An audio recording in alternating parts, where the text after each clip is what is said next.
More, let's welcome in CBS Sports NFL insider Jonathan Jones. Jonathan, what more can you tell us about this injury to Russell Wilson that could cost him at least a month here? Yeah, that's been the fear for the Seattle Seahawks ever since he went and saw a hand specialist earlier today.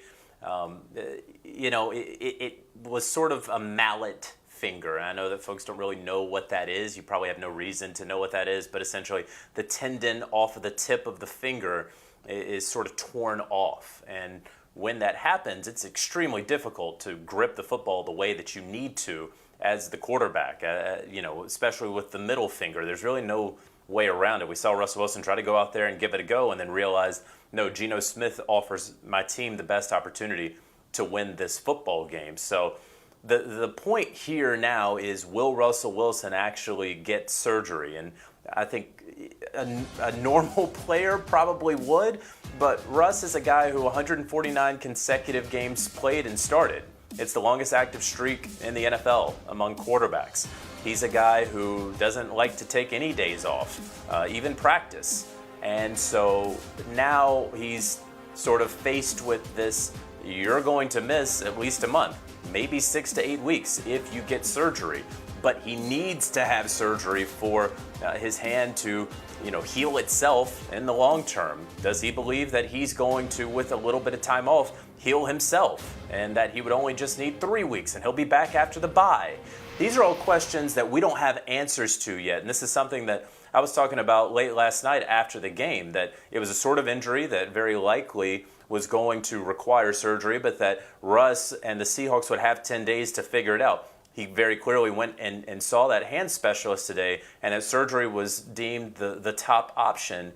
But it's up to Russell Wilson to actually get the surgery. And so we're going to see if that happens. And then if and when that does happen, that then creates the real and true timeline for Russell Wilson and the Seattle Seahawks. If, in fact, he misses his next start, which is October 17th, so they've got a mini bye here as they don't play until the following Sunday night against the Pittsburgh Steelers, his streak of 149 consecutive starts, the longest by an active quarterback, would come to an end. We saw Geno Smith come in on Thursday night, Jonathan. Is he a viable backup when you look at how competitive the NFC West is this season? Well, the Seattle Seahawks haven't been a viable team, even with Russell Wilson sitting there at 2-3, 1-1. They're in the division, and now you have Geno Smith, who did play well when he came in there. A 98-yard touchdown drive right off the bat, and his interception there at the end, the receiver fell down. Not going to hold that against Geno. He came in a tough spot, a guy who probably didn't have any reps with the starters, at all, this past training camp, preseason, certainly not this week, and went in there and performed at an extremely high level. So kudos to him. Is he going to be able to beat the next 3 opponents? Perhaps, the Steelers, Saints, and the Jacksonville Jaguars before you get to that bye week. And so can he keep you afloat?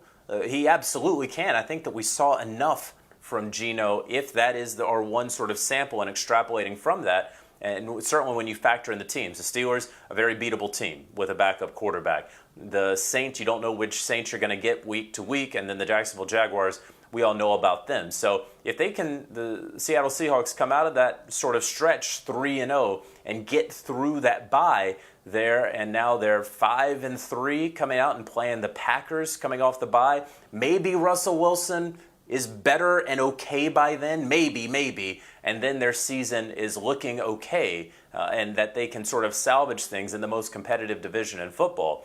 But it's hard to imagine that if they come out of this stretch before the bye 2-1, but certainly 1-2, that you can go ahead and call it curtains on the Seattle Seahawks this season. Well, we know this injury could likely cost him a lot longer, 6 to 8 weeks if he does, in fact, have surgery. We know he's a gamer. He started in 149 straight games. Is that the best case scenario? They play without him for the next 3 weeks. Then you have the bye and he comes back against Green Bay. Is, in fact, that the best case scenario here in this situation? It is the best case, and I think that everyone, no pun intended, would certainly have fingers crossed here that he would be able to come back quicker than that 6 to 8 week window. You don't want to be without Russell Wilson for that long. The fact of the matter is this is a team that's built around Russell Wilson, covering up whatever blemishes there may be on offense, the defense trying to hold up its end of the bargain, and then winning close games. That has been their MO ever since the sort of dissolution of the Legion of Boom. They have a neck injury with Chris Carson, so we don't know if he's going to be up or down any given week the next several weeks, and so they're rolling with Alex Collins. The offensive line seemed to hold up for Russell Wilson, certainly seemed to hold up for Geno Smith last night, so that's a little less of a concern. But their offense, so much of it, it's the deep ball with Russell Wilson. He is one of the best deep ball throwers, not just in the NFL today, but in the NFL ever. And so when you lose that from Russell Wilson, not to mention his ability to make plays and create in and outside of the pocket, but when you lose that deep ball ability, that sort of backbreaker play that he provides with Tyler Lockett, and perhaps the best wide receiver quarterback duo in terms of 20-plus yards down the field, when you lose that, that's going to be hard to withstand. But you could withstand it if your defense were playing better.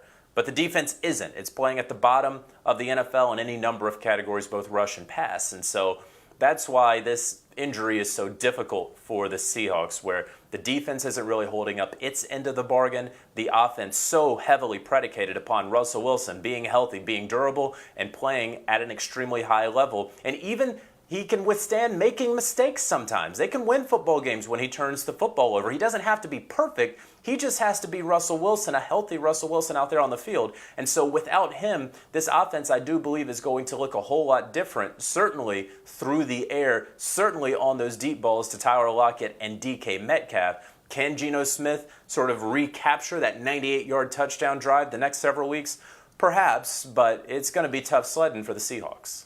His streak of 149 consecutive starts looking like it's coming to an end. Russell Wilson expected to miss at least a month. Jonathan Jones joining us here on CBS Sports HQ. Jonathan, thank you.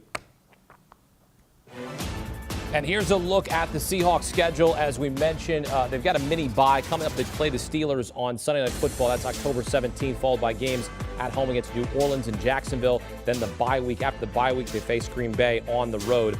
And again, as Jonathan Jones said best, the best case scenario is that Russell Wilson is back for that game against Green Bay on November 14th, a game you can see on CBS. Again, Russell Wilson expected to miss at least a month, ruptured a tendon in his middle finger.